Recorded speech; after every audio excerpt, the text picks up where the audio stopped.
आज Doubtnut app download करें। Doubtnut पर अपने सभी गणित, रसायन विज्ञान, भौतिक विज्ञान और जीव विज्ञान के डाउट्स का करो सफाया।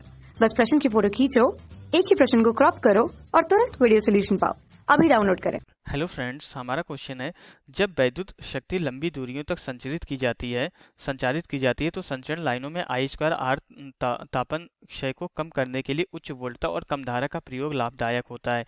ट्रांसफार्मर लंबी दूरियों तक शक्ति संचारण के लिए उपयोगी है क्योंकि जनित्र वोल्टता ऊंचाई करने पर संचारण लाइनों में धारा कम हो जाती है, जिससे आई स्क्वायर आर हमारा जो है क्षय कम हो जाता है। एक जनित्र 400 वोल्ट पर 10 एम्पियर धारा उत्पन्न करता है। वोल्टता एक आदर्श ट्रांसफार्मर द्वारा 4500 वोल्ट तक उच्चापित की जाती है तो हमारा और 30 ओम कुल प्रतिरोध वाली पावर लाइन के द्वारा लंबी दूरी तक संचारित की जाती है। तो उपरोक्त के आधार पर निम्न प्रश्नों के सबसे उपयुक्त उत्तर चुनें।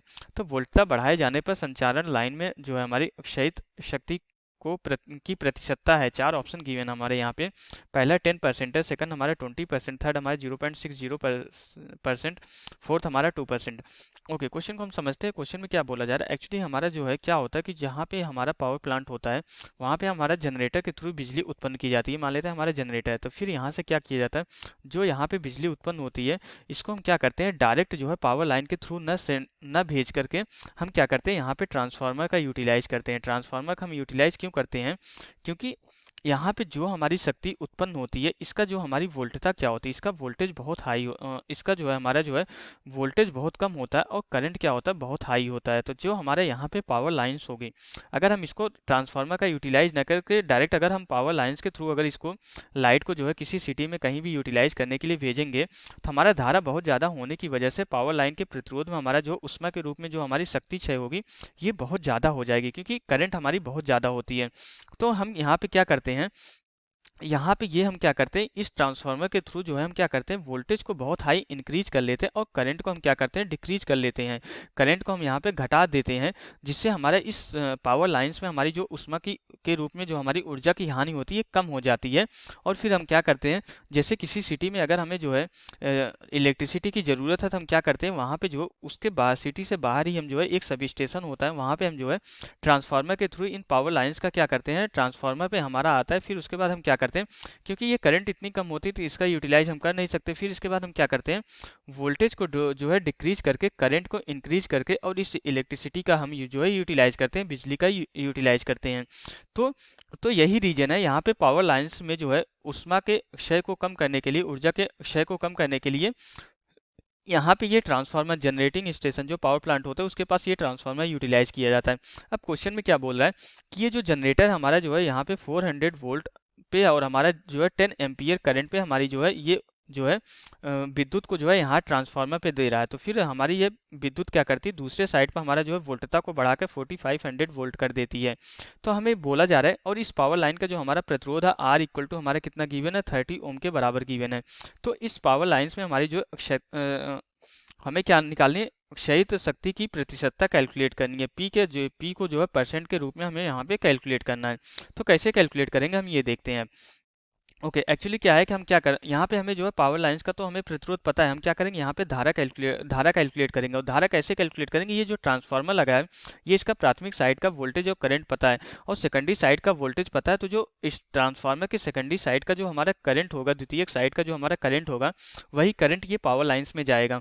तो यहाँ पे हमें पता है कि ट्रांसफार्मर के लिए हमारा जो प्राथमिक साइड की हमारी शक्ति होती है वो सेकेंडरी साइड की शक्ति के बराबर होती है। तो इसलिए हमारा V प्राथमिक साइड इंटू हमारा जो है प्राथमिक साइड का करंट इक्वल टू हमारा क्या हो जाएगा, सेकेंडरी साइड का वोल्टेज इंटू सेकेंडरी साइड के करंट के बराबर हो जाएगा। तो यहाँ से हमारा IS कितना कैलकुलेट हो जाएगा, IS आ जाएगा हमारा VP हमारा कितना है 400 डिवाइडेड बाई VS हमारा 4500 के बराबर हो जा रहा है, इंटू हमारा जो है IP कितना हमारा 10 के बराबर है। तो यहाँ से इसको हम सरल करते हैं तो ये हमारा इससे जो है कैंसिल हो जाता है और यहाँ से हमारा क्या आ जाता है, ये 5 से अगर हम कैंसिल करेंगे तो ये कितना हो जाएगा, 9 हो जाएगा। और 8 डिवाइडेड बाई 9 हमारी जो करंट हो जाती है, IS हमारा कितना आ जाता है, IS इक्वल टू हमारा आ जाता है 8 डिवाइडेड बाई 9 एम्पियर के बराबर। तो इसको जब हम सरल करते हैं तो यहाँ से जो हमारी करंट आ जाती है IS इक्वल टू हमारा कितना हो जाता है, ये हमारा आ जाता है 0.89 एम्पियर के बराबर हो जाता है।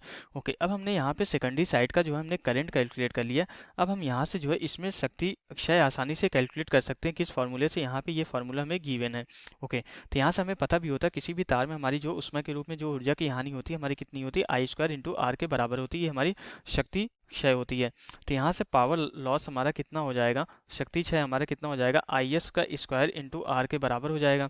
तो यहाँ से हमारा पी एल कितना हो जाएगा, पी एल इक्वल टू हमारा जो है 0.89 का स्क्वायर इंटू हमारा जो है आर कितना है 30 ओम के बराबर है। जब इसको हम सरल करते हैं तो जो पी एल आ जाता है हमारा जो है 24 वाट के बराबर आ जाता है लगभग।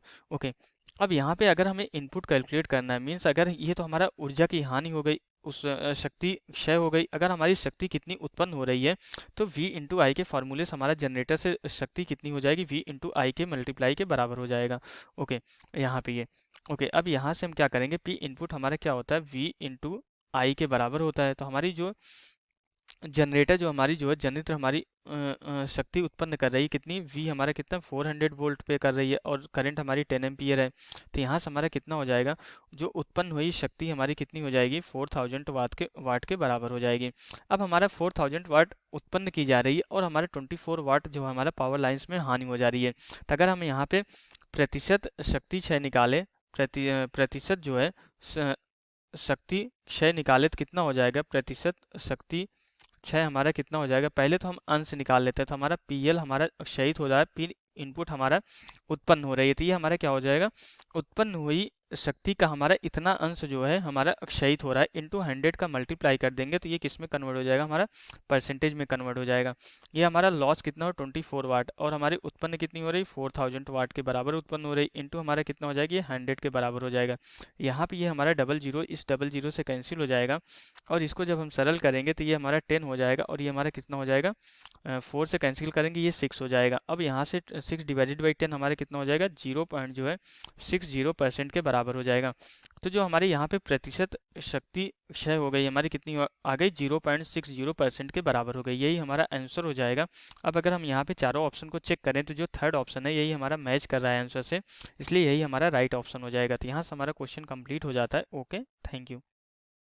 कक्षा 6 से 12वीं से लेकर नीट, IIT, JEE वो एडवांस के लेवल तक 1 करोड़ से ज्यादा छात्रों का भरोसा। आज ही डाउनलोड करें डाउटनेट ऐप या व्हाट्सएप करें अपने सारे डाउट्स 8400 400 400 पर।